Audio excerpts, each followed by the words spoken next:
Hi, this is Adam Gussow with Modern Blues Harmonica, and today I want to talk about something other than 12-bar blues. I want to talk about a particular progression that is in a number of different songs. It's really a kind of 8-bar blues progression. It's also sort of a gospel progression. I've played it. I don't get called to play it much, but it's there, and it's in Georgia on my mind.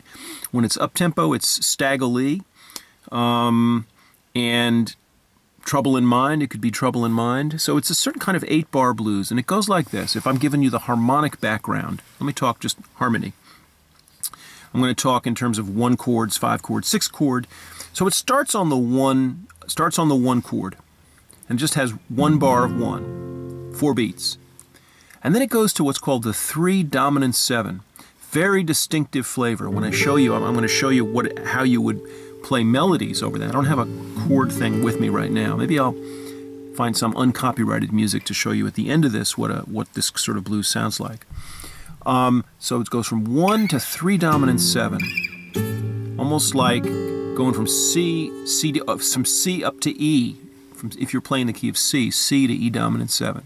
Then it's going to go up a half step to the 4 chord.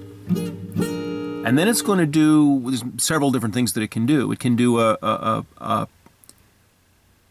think it's flat 5 diminished. It can do a diminished chord at that point, or it can do a minor 4 chord. The point is, there's something weird going on. I like the diminished myself. And then it's going to go, instead of 1 chord per bar, it's going to go 2 beats. It's going to go 2 beats on the 1, 2 beats on the 6 dominant 7, 2 beats on the 2 dominant 7, 2 beats on the 5. What does this sound like? That's all very confusing if you're really not into this sort of stuff. So I've got a B-flat harp.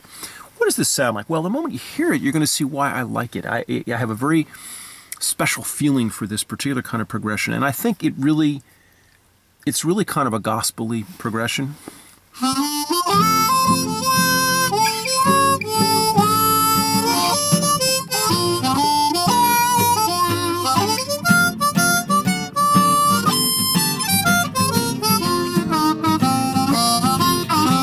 Let me try that again.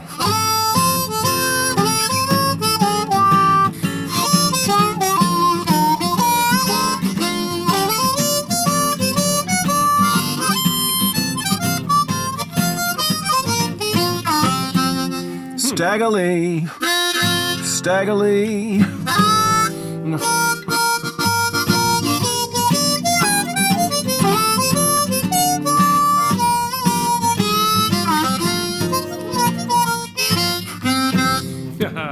How about if we slow it down? Georgia?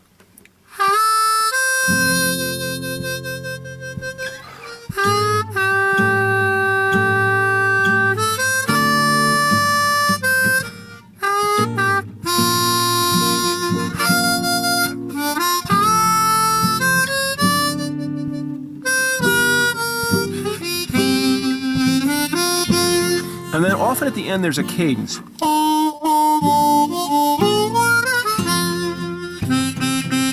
Let's try that slow.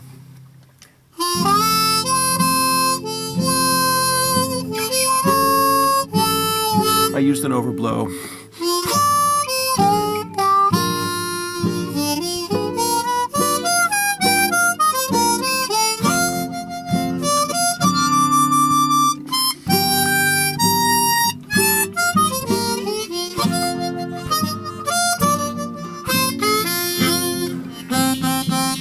So how would you do this? Let's say let's assume you don't overblow. And this is a good reason to overblow, by the way, is the fact that you can do this. So what's the sort of basic movement of it? Well, the first thing is to think about certain chord tones that it has that you're sort of tracking. So on the opening phrase, I'm just going from the 3 draw to the 4 draw. Now the 3 dominant 7 would have that 3 draw as the root of the 3 dominant 7, and the dominant 7 is the 3 draw bent down a whole step. So that even that begins to, if I focus on those notes,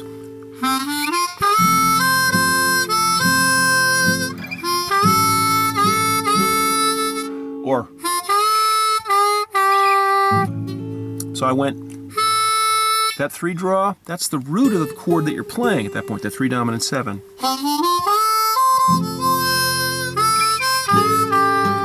And if I bend it down, that's the dominant 7 of the 3 dominant 7. The 3-hole draw bent down a whole step. So that works really well.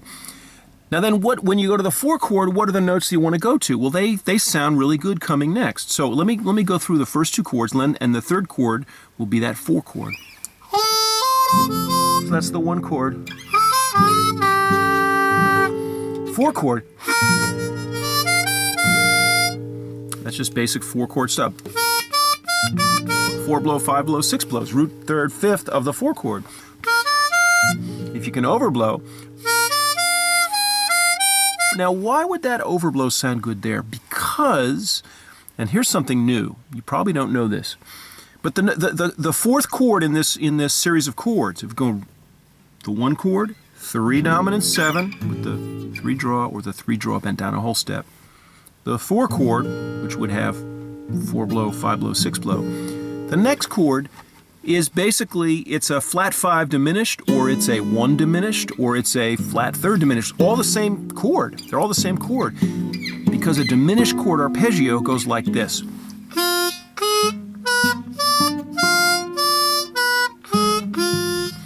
So check that out. That's the diminished chord arpeggio. 2 draw, 3 draw, bent down a half step, the blue 3rd. 4 draw bent down a half step, the diminished 5th.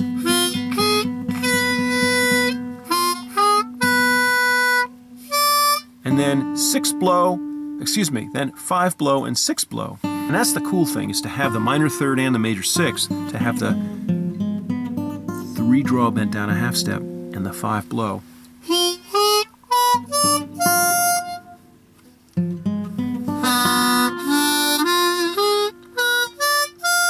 It's all just basic diminished stuff. So check out how this works.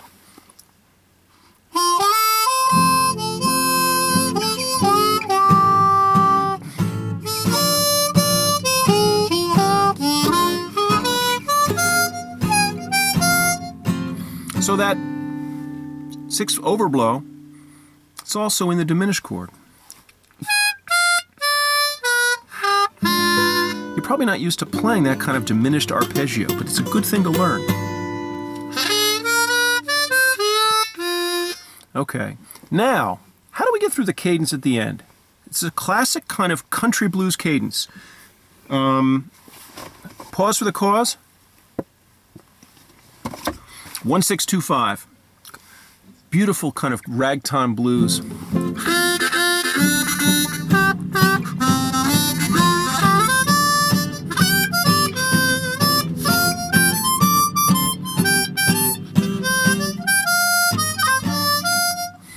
Okay, so here's what I'm doing. If I want that cadence,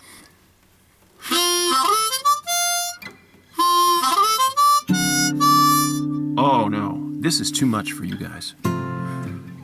Well, this is one of the great discoveries for me, was to discover that there was a function for that 6 draw bent down a half step.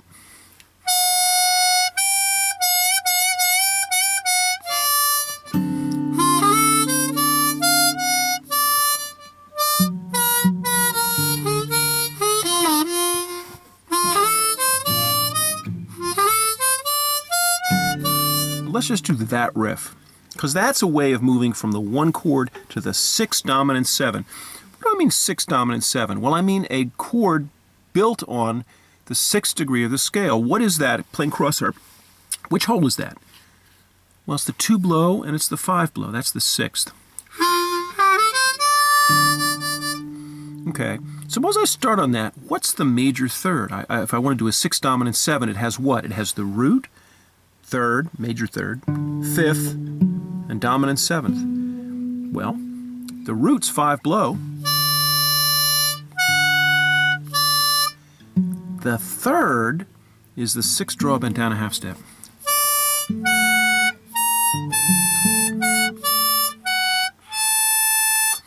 Wow.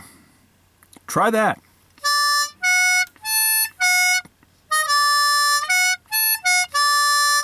Now this is about as close as I get to jazz. I'm terrified of moving much further than that, but that is a really useful discovery. I've just given you really everything I know at this point. There's no more tricks up my sleeve. So I've just done the major triad of the 6 chord, starting on the 5 blow. 5 blow, 6 draw, bent down a half step, 7 draw. You could do it lower down.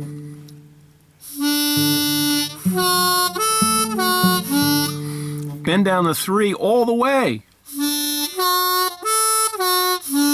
Wow, again, another note that for most sort of average blues harmonica players, a note you don't want to hit. But there's that one time when it's useful, and that is in this sort of a cadence. 1 to 6 to 2 to 5. Okay, how do we do that?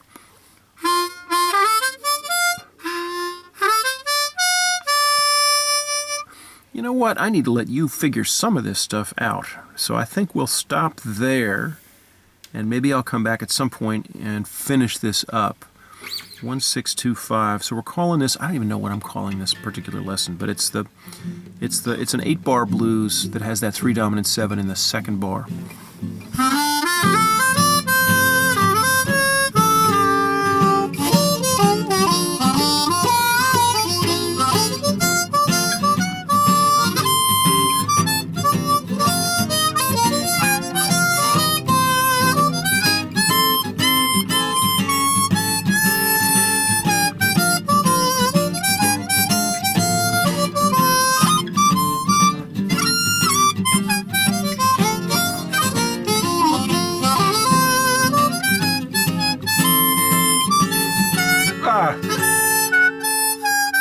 Now, so on the higher octave, it's kind of cool what you can do.